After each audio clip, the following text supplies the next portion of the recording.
What's good, YouTube? It's your boy Raymond Tackle Forever. Welcome to my YouTube channel. Today I'm back with another video. Before I get into that video, I want to remind everyone that I leave a link to a different playlist in every description box. Take a moment to click on those links, run the views up, run the thumbs up, run the comments up, and if you feel the need to share the playlist, feel free to share the playlist. If you like my channel and find my content helpful, take a moment to subscribe and turn on post bell notifications. That way YouTube will notify you every time I upload a new video. Today I'm back with another video. Today I'm back with a story time. Today I'm doing a story time on why I went to jail in Virginia. Why I went to jail in Virginia. Yes. This video been a long time coming. So I figured I go ahead and get this out of the way first, along with all the other videos I have to do. I have over, I think, 300 some ideas I came up with why in jail, and I want to share all that in videos, you know, to help run my views back up and get my channel back progressing for the 5-month break I took for not making YouTube content. So I'm gonna jump right into it. Why I went to jail. My last delivery in April. I was rushing. I wasn't taking my time. I was trying to beat the traffic going across the water.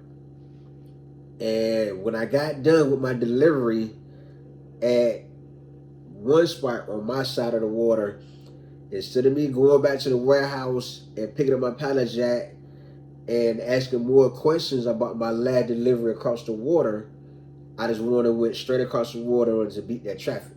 Because my first delivery across the water, I had to be to that delivery by 9:30 at latest. That's the open window. You know what I mean? That's the open window. Okay. So I get across the water. I get all my deliveries done. Now I get to head towards the last delivery that I had to do without much information. Though I had a paper to get signed, a nice long rectangle pallet, sealed real well. You know, I had the address of my GPS on the side. I just watched the picture. I watched the picture when it say turn left, turn right. I'm just doing it as I drive, you know. And while I'm on the drive to my final delivery of the day, of this Wednesday, I'm noticing the sign saying how far until I get to the base. And I'm like, am I going to the base or am I not going to the base? I didn't think I was going to the base, but I still continue my journey. When it said it turn, everywhere it said to turn, what did the GPS say for me to turn, I made those turns. And as I'm looking, I'm still seeing more signs saying I come up on a base. You know, when I actually get up on the base, you know, I'm like, okay, I'm actually going to a base. So I turn in, look around. There were 3 other commercial vehicles before mine. I watched them go through the checkpoint. I skip the checkpoint and go straight in. The guy come flagging me down, the security come flagging me, hey, you can't do that, So I stop. Guess what's wrong? I'm here to make a delivery. Showing my paperwork, got everything in my hand, my paperwork, my driver license. You know, he look at the address, you're at the right place and everything, but you forgot to go through the checkpoint. I'm like, what checkpoint? You know what I mean? And he pulled out the checkpoint to the right, to the far right. So he gave me the green light to go in. They go into base and then hit a U-turn, come back out, then go through the checkpoint. So I do just that. Hit the U-turn, nervous hell, you know, because I know what I have in the vehicle with me. You know, nervous hell right now. So I come back out, and I get it where I had to make the left to make a whole U-turn outside of the base to get to the checkpoint. You know, I sit there, pause, waiting to go through, making calls just to verify that this delivers on the base. So I called the contract. They confirmed, yes, this delivers on base. They didn't know it, but as they look at the address on the GPS, on the map, they see it's going to a base. So like, yeah, that's your final delivery today. Call us when you're done. Okay, cool. You know, security guy waved me up, waited for me to come forward. I come forward, get to the checkpoint. He had me park my truck, put my truck in park, turn the engine off, take the keys out. No, he had me leave the keys in ignition, open the hood, leave the driver door open. I'm like, what? All this for to go through a checkpoint? Like, these are things I've never been through with going through a checkpoint, but now here I am going through all of this just to go through a checkpoint. to go on base. You know what I mean? Like, okay, that's, I guess, a little understandable. So he doing his walk around. You know, I'm like, you gotta look under the hood to do it for a checkpoint, just make a delivery. Like, yeah, you at a base. You at a very important base here in Virginia. So yeah, but this is what we do. No problem. Watch him. I'm on the passenger side of the truck, standing to the side while he look under the hood and everything. Um, he take a mirror like they do in prison when they go under the truck. He take that mirror, walk around the truck, walk around the truck, walk around the truck. When they get to the passenger door, he asks me to unlock the door. I'm like, for what? Because I want to check inside your cab. I'm like, I'm here to make a delivery. Why do we need to check inside the cab? Like, that's part of the process. That's part of the process. Like, I've been on many bases before and never looked inside the vehicle, inside the cab. Okay. I go into the driver door, unlock the passenger door. He opened the door, look around. I'm standing to the side in front of the truck.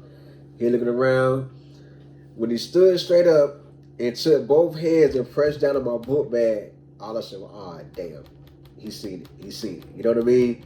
So he opened the book bag up, grabbed what he felt right here in front of my book bag, you know what I mean? Which is this part right here, what he felt right here in the book bag. When the book bag laid on the seat like this, when he did this and looked at me, and instead of sitting pressure down, I'd have knew he found what I had in the vehicle, what I had in my commercial vehicle, my box truck. You know, he opened it. I'm like, what's this? I tell him, no, it's a firearm. I got my pistol in my book bag, you know what I mean? And he had me stand to the side, went and run it, text my fingerprints and all that. You know, they came, I asked me a bunch of questions. Do you have a criminal record? I'm like, yes, I do have a criminal record. Is this your gun? Is it registered to you? I'm like, no. Where'd you get it? So that's when I told him a lie. You know what I mean? I had to tell him a little whoop whoop. You know, I know I'm on one side of town. They're not going on my side of town to check and make sure that I found this firearm. This firearm. You know what I mean? Technically it was mine, but I didn't admit to it. I told him that I found it. I lied and said that I found this firearm this morning at Wawa around 4:30 in the morning. You know what I mean? He asked me why I didn't turn it in. That was shoot him another lie. Well, I didn't shoot him a lie. I told him the truth. I told him because when you call 911 for non-emergency situations, you'll be sitting there for hours waiting for an officer to come out to you. You know, like, yeah, that's true. So when we was planning to turn it in, I said, honestly, I went till I got all my work done, instead of me losing money from work, once I got all my work done, and then called the authorities and turned the gun in. I said, okay, I understand that. That's not understandable, but you still should have called the police that moment you seen it this morning, because now your prints could be on this firearm. You know what I mean? Where'd you find it at Wawa? I told him I found it in the grass. I went behind my truck to use the bathroom in the grass and looked down. I seen the sun blue. I turned the flashlight on my phone. It was a firearm. I picked it up and put it in my book bag. You know? There's no way he could prove it because two different sides of town. You know what I mean? Two different sides of town. Police can't go from this city to the next city to arrest anybody. So, you know, time goes on. He went to run a gun, my prints on it. I told him about my record already and what I've been in trouble for in the past. I told him about my felony situation from Florida, that it was 2006. So I've been in trouble. I've been out of trouble for the last 10 plus years. You know, comes out my prints off the gun. Just got me sitting on the curve. I'm making phone calls. I'm calling my aunt, saying her what's going on. She's like, damn. You know, first thing she said was, damn. You know, let's hope you don't go to jail. Let's hope they just take the gun and send you on your way. I'm like, I don't think that will happen. I'm already a convicted felon. Here it is with a loaded gun. You know what I mean? Convicted felon with a loaded gun, that's already a problem. You know, that's already a problem. So, sitting there chilling, making calls after calls. The whole time, I stopped calling everybody, stayed on the phone with my auntie with my headset. You know, some other officers came on the scene, went to ask some questions. Do you know where you at? Like, the GPS was saying I was coming up on a base, but I didn't think it would be a good deal because I'm here to make a delivery. You know what I mean? Do you know where you was headed to on base? I said, yeah, it's a daycare. You know what I mean? It's a daycare. You know, they had me write that in a statement. I wrote the statement, signed it. That was that. I say about an hour goes by to sit on the curb talking to my auntie and everything, so she could hear everything going on. You know, other officers from the base came out and searched my truck. They had me turn the live stream off. I turned the live stream off like it was nothing. No big deal. Turn the live stream off. No big deal. And then I said within time, the city police for that particular city came in, arrested me. You know, I didn't grab much out my box truck other than both my cell phones and everything that stayed in the truck. They took me to jail. Took me to the jail of that particular city. You know, they charged me with what was the charges? Possession of a firearm by a convicted felon, possession of stolen goods, and falsified a statement. You know what I mean? Those are three charges. 2 of them are felony, and 1 wasn't. No, the possession of a firearm by a convicted felon, that was a felon. And dealing in stolen goods, I think that was a misdemeanor. But falsified statement, that was also a felony. So that's 2 new felonies I gained. That's 2 new felonies I gained on my record. You know, and that's how I went to jail. That's how I went to jail. I was like, man, I was beat myself up. Like, it was dragging. But at the same time, I was sitting there beat myself up like, yo, you just really messed up big. You just really messed up big. You just took from 2010 to 2025 to rebuild your life, to really get things on track where you would never have to worry about money again. You just messed all that up for rushing, being in the hair, trying to make a deadline. You know what I mean? Because I could have did so much different in the situation. I should have went back to the warehouse, got more information about this delivery. You know, other than where I got to get them signed at, what I'm delivering. You know, I should have got more information. You know, because if I'd have known I was going to a military base, before I left my side of town, yes, I would have took the firearm out my book bag and put it inside my car under the driver's seat like I always do. You know, but since this particular hour of rushing, I won't think about all that. You know what I mean? Because at the same time, I had no way to get that delivery off the truck because I left my pallet jack at the warehouse. So I had to use every facility I went to. I had to use their pallet jack in order to make my deliveries.